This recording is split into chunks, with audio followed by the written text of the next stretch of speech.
आजको यस भिडियोमा हामी एडोब फोटोसपमा क्लिपिङ मार्क्सलाई कसरी प्रयोग गर्न सकिन्छ भनेर हेर्ने छौं।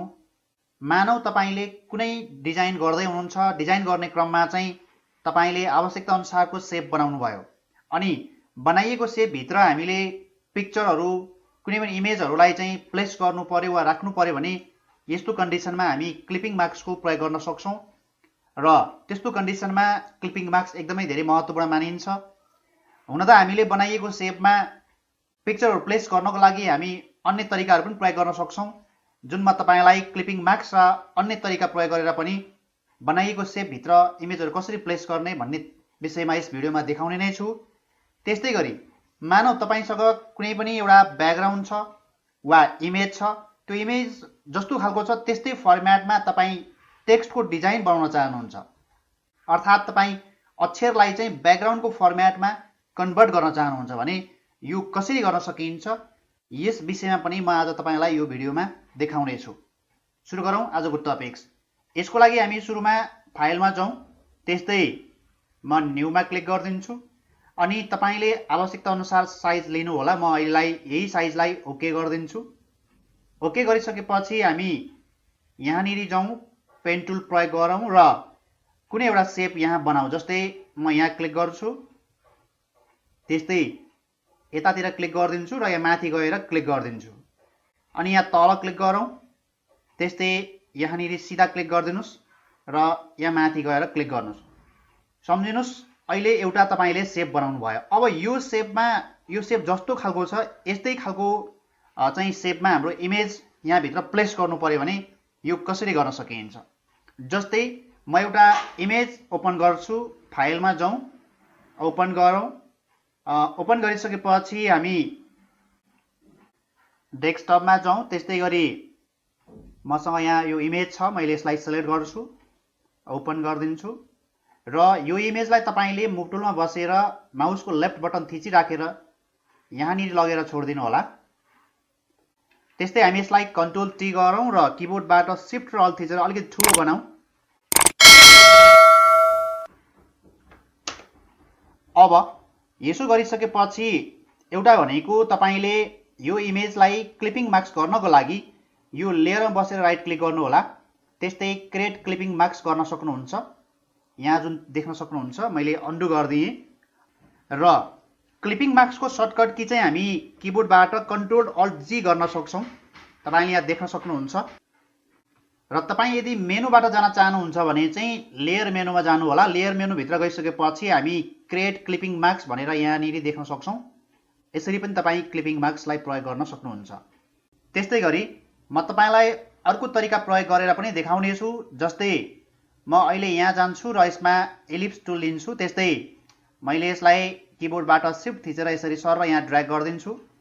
अब मानौ यो सर्कल भित्र हामीले इमेज प्लेस गर्नु पर्यो भने एउटा तरिका हामी क्लिपिङ मार्क्स प्रयोग गर्न सक्छौं, जुन तपाईले देखिसक्नु भएको छ।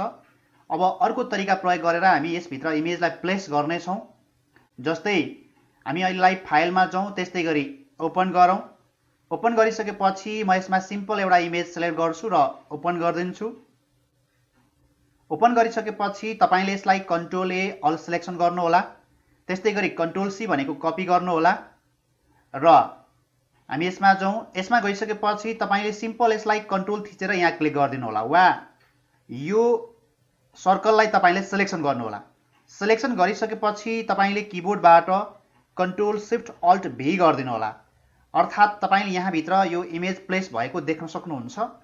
मैले यसलाई अन्डु गर्दिएँ। अहिले यो कमान्ड तपाई एडिटमा गइसकेपछि पेस्ट स्पेशल भित्र गएर पेस्ट इन्टु भनेर यहाँ जुन देख्न सक्नुहुन्छ यसमा क्लिक गरिदिनु होला र हामीले यसरी इमेजलाई प्लेस गरिसकेपछि तपाईले कन्ट्रोल टी गर्नुभयो भने यहाँ आवश्यकता अनुसारको साइजमा तपाई एडजस्ट गर्न सक्नुहुनेछ। यसलाई यसरी चाहिँ तपाईलाई कत्रो चाहिन्छ अथवा यहाँ कति मिलाउनु पर्छ त्यो आकारमा तपाईले यसलाई मिलाउन सक्नुहुनेछ। र त्यस्तै म कन्ट्रोल थिचेर यो तल्लो सर्कललाई सिलेक्सन गर्छु र यसलाई मैले कन्ट्रोल ई भनेको मर्ज गर्दिएँ अनि यो तल्लोलाई पनि तपाईले कन्ट्रोल टी गरेर एडजस्ट गर्न सक्नुहुन्छ। यसलाई तपाई मिलाउन सक्नुहुन्छ आवश्यकता अनुसार र यो दुईटालाई पनि म सिलेक्सन गर्छु र मैले कन्ट्रोल ई गर्दिएँ। त्यस्तै म यो माथिको लेयरमा चाहिँ यसमा बस्छु, राइट क्लिक गर्छु अनि ब्लेन्डिङ अप्सनमा जाउँ। ब्लेन्डिङ अप्सनमा गइसकेपछि हामी यसलाई चाहिँ सिम्पल एउटा स्ट्रोक राखौँ। जस्तै स्ट्रोकमा क्लिक गरिदिनु होला अनि तपाईलाई यहाँ कस्तो खालको कलर चाहिन्छ तपाईले आवश्यकता अनुसार कलरहरू यहाँबाट चेन्ज गर्न सक्नुहुनेछ। सिम्पल अहिले म रातै राख्छु, ओके गर्छु। त्यस्तै गरी तपाईले यसमा चाहिँ यो स्ट्रोकको साइजहरू घटाउने बढाउने लगायत अन्य कामहरू पनि गर्न सक्नुहुन्छ वा यसरी कुनै पनि सेप भित्र तपाई फोटोलाई अथवा इमेजलाई चाहिँ एडजस्ट गर्न वा राख्न सक्नुहुनेछ।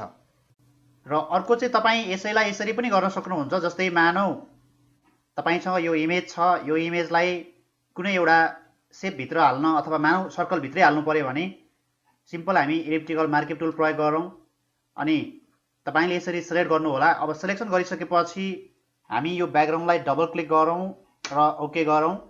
अब म यो पछाडिपट्टिको अरु म हटाउन चाहन्छु। यस्तो कन्डिसनमा हामी किबोर्डबाट कन्ट्रोल शिफ्ट आई अर्थात् इन्भर्स गर्न सक्छौं र डिलिट गर्नुस् र यसलाई म डिसेलेक्ट पनि गर्दिन्छु र यसलाई म अहिलेलाई यसमा लगेर छोड्दिन्छु।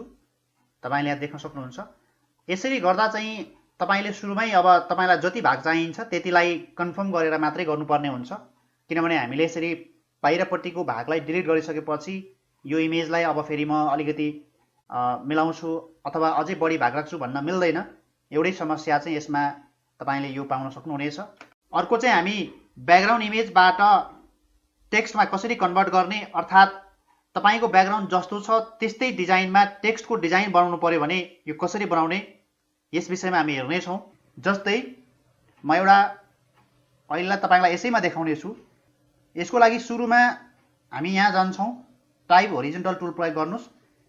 त्यस्तै यसमा बसेर तपाईले आवश्यकता अनुसार टेक्स्ट टाइप गर्नु होला। मानौ मैले निकोला टाइप गरे, यसलाई हामी बोल्ड पनि राखिदिउँ अनि मुभ टुलमा बस्नुस् र कन्ट्रोल टी गरेर तपाईले किबोर्डबाट शिफ्ट र अल्ट थिचेर अलिकति ठुलो पार्नुस्।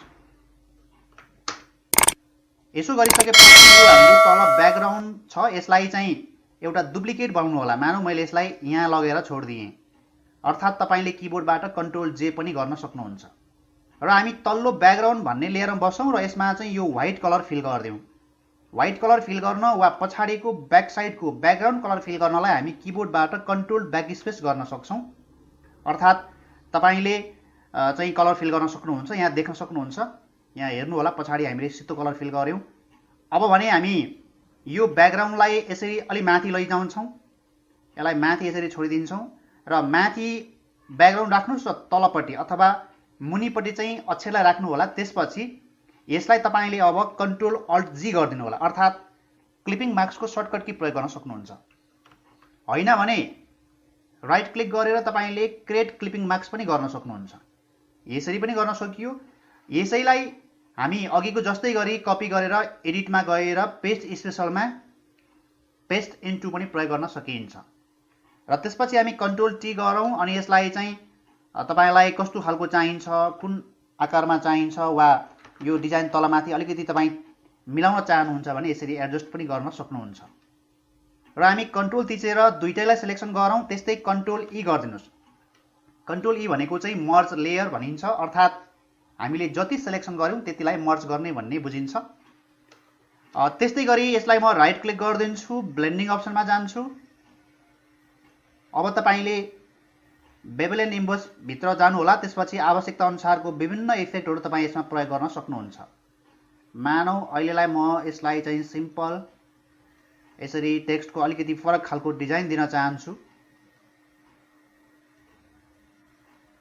तपाईले यहाँ देख्न सक्नुहुन्छ। अब यो टेक्स्टलाई चाहिँ अलिकति फरक खालको डिजाइनमा तपाई कन्भर्ट भएको अथवा चेन्ज भएको यहाँ पाउन सक्नुहुन्छ। ओके गरौँ। यदि तपाई स्याडोहरु पनि राख्न चाहनुहुन्छ भने राइट क्लिक गर्नुस्, ब्लेन्डिङ अप्सनमा जाउँ। यहाँ ड्रप स्याडोहरु राख्न सकिन्छ। पछाडिपट्टि हेर्नु होला।